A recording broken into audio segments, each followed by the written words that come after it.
अस्सलाम वालेकुम। हमारा आज का topic chapter 17 topic strain energy in deformed material. Very important topic, long question. Topic हमारा नाम जो है टॉपिक में स्ट्रेन एनर्जी, उसको स्टार्ट करता हूँ डेफिनेशन के हवाले से। डेफिनेशन देखिएगा ज़रा, और लिखी हुई है क्या कि energy which is produced in the body is equal to the work done that appears as a strain energy when body is deformed. जब भी किसी बॉडी को हम फोर्स लगाकर, एनर्जी लगाकर बॉडी के ऊपर वर्क करेंगे और फोर्स लगाएंगे तो बॉडी क्या हो जाएगा? डिफॉर्म्ड हो जाएगा। बॉडी क्या हो जाएगा? डिफॉर्म्ड। और जब वर्क की बेस पर एनर्जी डिफॉर्म, वर्क और एनर्जी की बेस के ऊपर बॉडी डिफॉर्म्ड हो गया तो आप ये समझ लें कि बॉडी के अंदर एक एनर्जी स्टोर की और उस एनर्जी का नाम क्या होगा? Strain energy. उस एनर्जी का नाम क्या होगा? Strain energy. इसको एक्सप्लेन करने के लिए मैं यहाँ पर राइट साइड के ऊपर एक स्प्रिंग सिस्टम ड्रॉ किया हुआ है जो वर्टिकली सस्पेंडेड डाउनवर्ड है।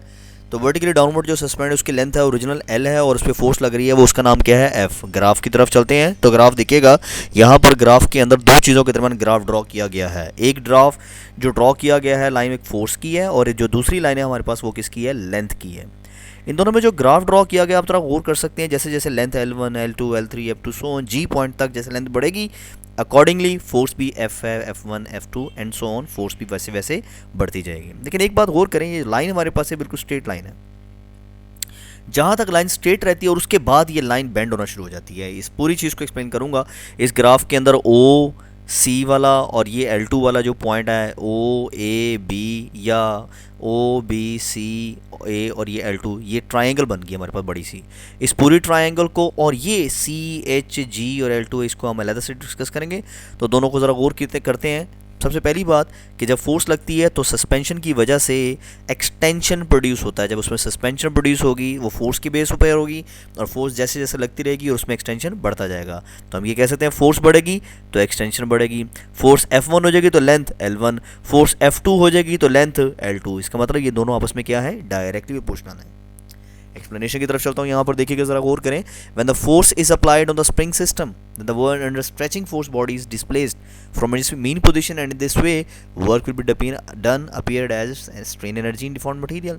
जब हम बॉडी के ऊपर वर्क करेंगे, फोर्स लगाएंगे, उसमें स्ट्रेन एनर्जी प्रोड्यूस होगी, उसके ऊपर वर्क डन होगा और वो बॉडी क्या हो जाएगा? Deform. This mechanical work can be calculated from the graph when the force is increase from 0 to F। और इसको हम 0 to F तक हम इसको ग्राफ ड्रॉ किया हुआ, जो आपके सामने ग्राफ ड्रॉ किया वो 0 से लेकर F तक ड्रॉ किया गया graph. As the work done is not constant due to the variable force, so we divide the total extension into the very small extension patches। कहता है चूंकि ये जो फोर्स लग रही है वो कांस्टेंट नहीं, वेरिएबल है। आप लोगों को मैंने पहले बता चुका फर्स्ट में चैप्टर नंबर 4 कि work done by variable force में हम जब भी उसको टोटल वर्क फाइंड करते थे तो उसको स्मॉल पैचेस में डिवाइड करते थे। सेम उसी तरह यहाँ पर हम 4 फार्मूला लगाते हैं, W equal to F dot D, dot खत्म करेंगे तो FD cos थीटा, और यहाँ पर थीटा में अगर cos 0 एंगल पुट करते तो cos 0 1, तो रिजल्ट हमारा FD आ गया। अब एरिया की तरफ चलते हैं। एरिया ऑफ ट्राइंगल OAB, जरा गौर कर सकते हैं आप। यहाँ पर ट्राइंगल OAB, लेंथ है L और फोर्स है F1। तो length L1, force F1, angle theta, हमारा फॉर्मूला क्या बनेगा? W equal to F into D, F1 into L1। Area किसके बराबर होता है? वर्क डन, क्योंकि हम जानते हैं चैप्टर नंबर 4 फर्स्ट ईयर का वर्क डन एंड एनर्जी वाला चैप्टर में हमने पढ़ा हुआ है, जितना एरिया ज़्यादा होगा ग्राफ का उतना वर्क डन ज़्यादा होगा। एरिया कम तो ग्राफ का वर्क भी क्या हो गया? कम। अब हमारे पास ये जो ग्राफ है इसमें ट्राइंगल शेप है L1 और F1, क्योंकि ये ट्राइंगल है और ट्राइंगल का एरिया आप सब जानते हैं half into length multiplied by width.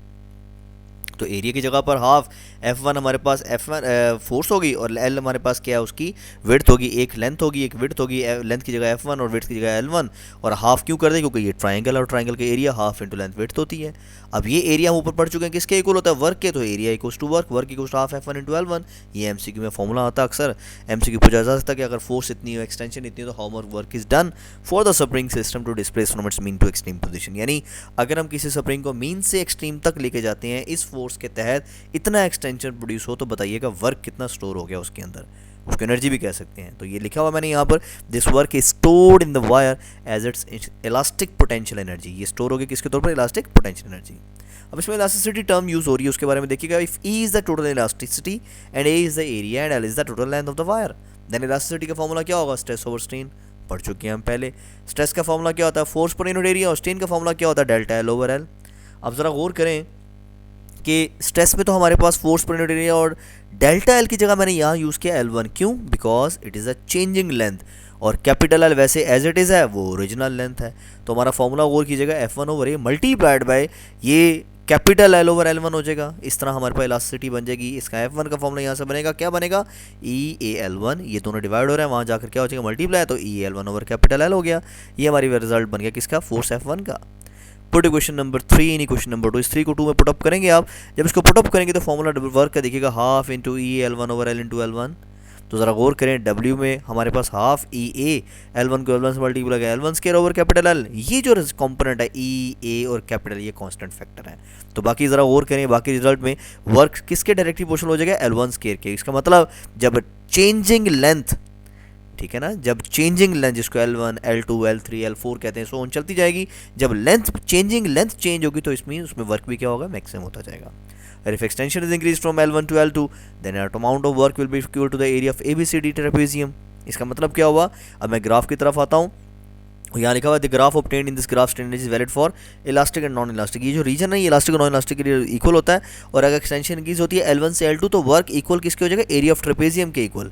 अब एरिया ऑफ ट्रेपेजियम क्या है, ज़रा उसकी तरफ चलता हूँ। तो ग्राफ में ज़रा गौर कीजिएगा, जब हम लेंथ को L1 से L2 इंक्रीज करेंगे तो एरिया हमारा ट्रेपेजियम के इक्वल हो जाएगा। कैसे, वो देखें ज़रा यहाँ पर। अगर मैं लेंथ को L1 से मूव कराते हुए L2 की तरफ चलता हूँ तो मेरे पास जो ट्रेपेजियम का जो ग्राफ बनेगा वो ABCD, या ये कह सकते हैं आप CHGL2। तो ये वाला जो पोर्शन है ये ट्रेपेजियम कहलाएगी, ठीक है। वो जो इसको उर्दू में शायद आई थिंक जोजन का मुसल्लस कहते हैं, आप हंसते भी होंगे, बड़े अजीब सा नाम है, तो खैर नहीं हो, वो जोजन का मुसल्लस कहते हैं इसको, आई थिंक मेरे जहन में नहीं है, या फिर पता नहीं क्या कहते हैं उसको उर्दू में, बट हम ये कहते हैं कि ये ट्रेपेजियम है और इसके 4 पार्ट्स जो हैं वो इक्वालिटी में नहीं होंगे। यहाँ पर कोई 2 पार्ट्स जो हैं वो इक्वालिटी में नहीं होते, तो हम क्या करते हैं, यहाँ से परपेंडिकुलर ड्रॉ करके इसको ट्राइंगल बना लेते हैं। तो इसका वर्क अलहदा, नीचे वाली रेक्टेंगल का वर्क अलहदा, दोनों को एडअप करेंगे तो वो ट्रेपेजियम का टोटल वर्क बनेगा या टोटल एरिया बनता है। तो यहाँ पर ये O से लेकर C तक का जो रीजन है, ये सारा ग्राफ, ये इलास्टिक रीजन, और C से H तक जो है ये इसके डाउनवर्ड GL2, ये हमारे पास कौन सा है, नॉन इलास्टिक या इन इलास्टिक रीजन।